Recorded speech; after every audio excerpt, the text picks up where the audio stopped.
제가 심포지움에서 환자 사례 3케이스를 통해서 말씀을 드렸는데 오늘 여러분들에게 소개를 해드리고자 합니다. 그래서 한쪽은 시너지 렌즈, 한쪽은 퓨어시라는 렌즈를 했어요. 양눈을 이렇게 상호 보완해서 쓰는 이런 장점이 있다라고 하셨습니다.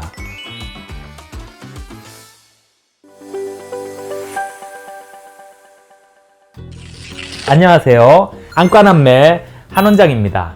이제 두 번째 케이스인데요. 의사인 40대 여자분이셨어요. 환자 진료도 보시고 수술도 하시고 또 근거리도 많이 보신다고 하셨어요. 근데 이전에 20대 때 라식 수술을 하셨던 경험이 있으셨어요. 보통 라식 수술하고 나면 멀리가 잘 보이잖아요. 근데 근시가 많이 퇴행이 돼서 다시 안경을 쓰고 계셨어요. 라식 수술을 하고 나서 근시가 이만큼 퇴행돼 있는데 백내장이 또 와서 백내장을 수술을 하려고 하는데 저도 다초점이 되나요? 이렇게 환자분이 문의를 하셨었습니다. 당연히 다초점이 되죠. 그렇지만 예전에는 불과 한 10년 전, 15년 전 이쯤에는 우려스러운 부분이 많았어요. 라식 수술, 특히 이런 굴절 수술을 해서 각막이 변형이 된 상태에서 백내장 수술을 하게 되면 문제점이 3가지가 있는데요. 첫 번째로 각막이 변형이 되어 있기 때문에 눈 안에 렌즈를 넣어야 되는데 정확한 렌즈 도수를 넣어야 되는데 정확하게 맞출 수 없는 경우가 많이 있습니다. 생각보다 수술 후에 원시가 되거나 근시가 되거나 도수가 안 맞는 경우가 생겼어요. 그래서 도수 오차가 생길 수 있다는 게 첫 번째 문제고요. 또 한 가지 문제는 각막을 깎아내는 수술을 했기 때문에 이번에도 다초점 렌즈가 들어가든 아니면 일반 렌즈가 들어가든 각막에서 깎아진 부에서 각막이 빗번짐이 발생하고 또 들어가 있는 렌즈에서 빗번짐이 발생하면 이중으로 빗번짐이 발생하기 때문에 이전에 굴절 수술을 안 받았던 환자보다는 굴절 수술을 받았던 환자에서 빗번짐이 많이 발생할 수 있다. 이렇게 예상이 되는 문제가 있었습니다. 또 세 번째는 각막을 깎는 수술을 하고 나서 안구 건조증에 대해서 많이 설명을 들으셨을 거예요. 굴절 수술 하시고 나서는 안구 건조증이 있을 수 있다라고 얘기를 들었을 건데 이번에도 백내장 수술을 하면서 또 마취도 하고 소독도 하고 또 약을 쓰기 때문에 또 건조증이 심해집니다. 그러면 다른 분보다 건조증이 심해지기 때문에 각막에 스크래치가 생길 수 있고 그러면 빗번짐이 더 많이 생길 수 있고 이러한 문제 때문에 시력의 질이 떨어질 수가 있거든요. 이러한 3가지 문제 때문에 굴절 수술 후에 백내장은 일반 백내장 수술 환자에 비해서는 보다 더 난이도가 높고 훨씬 더 많은 검사를 해야 되고 정확도를 요구하는 수술이라고 볼 수 있습니다. 근데 다행스러운 거는 굴절 수술 후에 백내장이라 할지라도 이전보다 진단기기들이 많이 발전을 했고 또 백내장 수술할 때 어떻게 하면 렌즈를 정확하게 도수를 맞출 수 있을지 통계학적으로 굉장히 많이 발전을 해서 지금은 예전보다 훨씬 더 도수 오차가 발생한다는 것이 줄어들었습니다. 그래서 도수 오차에 대해서는 조금 염려를 놓으셔도 되고요. 또 두 번째로는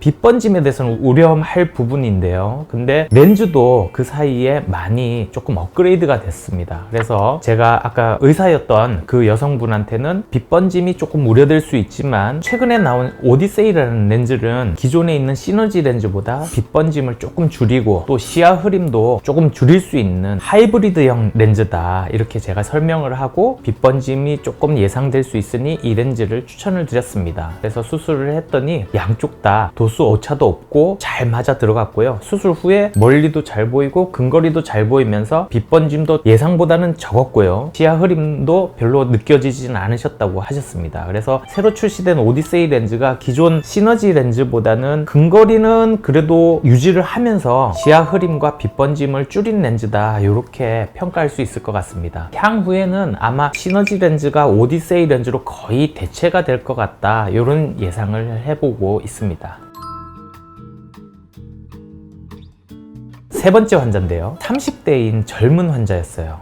간혹 저는 20대인데 30대인데 젊은 사람인데도 백내장이 올 수 있나요? 이렇게 얘기하시는 분도 있는데 가끔 요즘에는 젊은 환자에서도 백내장이 옵니다. 양측성으로 오는 것보다 한측성으로 많이 오는 경우가 있고요. 세 번째 환자는 한쪽에는 백내장 또 한쪽에는 고도근시가 있었던 환자예요. 그래서 이러한 경우에 백내장 수술을 해서 한쪽 눈을 교정을 해드리면 반대쪽은 고도근시가 남아있기 때문에 안경을 써야 되잖아요. 되잖아요. 근데 안경을 쓰게 되면 양쪽에 도수 차이가 너무 나니까 안경이 어지러울 거란 말이에요. 그러면 안경 도수를 낮춰 쓰면 이쪽이 잘 안 보이고, 또 안경을 안 쓰면 한쪽 기능을 거의 못하고, 만약에 양눈을 똑같이 맞추기 위해서 백내장 수술을 할 때 근시를 일부러 남군다고 한다면 또 평생 안경을 다시 써야 되는 이런 상황이 생기거든요. 그래서 이번 기회에 백내장 수술을 하고 또 반대쪽은 안경이 필요한 눈이니까 일반적인 렌즈 삽입술, ICL이라는 수술이 있는데 렌즈 삽입술을 해서 안경으로부터 해방되는 이런 길이 있다라고 환자분한테 말씀을 드렸고, 환자분도 백내장이 없었을 때는 저도 다른 사람처럼 라식 수술 이런 거 하고 싶었는데 마침 잘 됐네요 라고 하셨어요. 그래서 한쪽은 백내장 수술을 하면서 노안까지 교정을 하고 멀리 가까이 다 보게 이렇게 교정을 하고요. 한쪽은 ICL 수술을 해서 안경이 필요 없도록 이렇게 수술을 진행하였습니다. 한쪽은 오디세이로 백내장을 진행을 하였고요. 반대쪽은 ICL 렌즈를 삽입을 했습니다. 수술 후에 교정은 아주 양쪽 다 잘 되었고요. 이렇게 젊은 환자에서 백내장 수술을 하면 사람의 자연스러운 수정체를 잃게 되고 인공적인 인공수정체로 대체하게 되잖아요. 그러면 자연스러운 시야 확보가 안 될 거라고 걱정을 하는데, 이 환자분은 ICL 한눈에 비해서 오디세이 렌즈가 결코 떨어지지 않다라고 얘기를 했습니다. 연속 초점 렌즈이기 때문에 회절성인 다초점 렌즈이면서도 또 연속 초점을 가진 그런 렌즈이기 때문에 오디세이 렌즈를 통해서도 멀리서 가까이까지 조금 연속적으로 잘 보인다 이렇게 하셨고요. 빛 번짐은 조금 있다고 하셨어요. 근데 빛 번짐이 있다고 하셨는데 반대쪽 ICL 렌즈를 하고 나서 동그랗게 빛이 번지는데, 다른 양상으로 빛이 번지는데 거기에 비해서 더 심하다 이렇게 얘기하지는 않으셨습니다. 그냥 ICL 렌즈와 오디세이 렌즈의 빛의 번지는 양상이 조금 다르다 이렇게 얘기하셨지, 이게 백내장 수술 후에 빛 번짐이 너무 심하다, 뭐 일상생활에 문제가 있다 이렇게 할 정도는 아니었다 이렇게 얘기를 하고 수술 후에 되게 만족해 하셨습니다.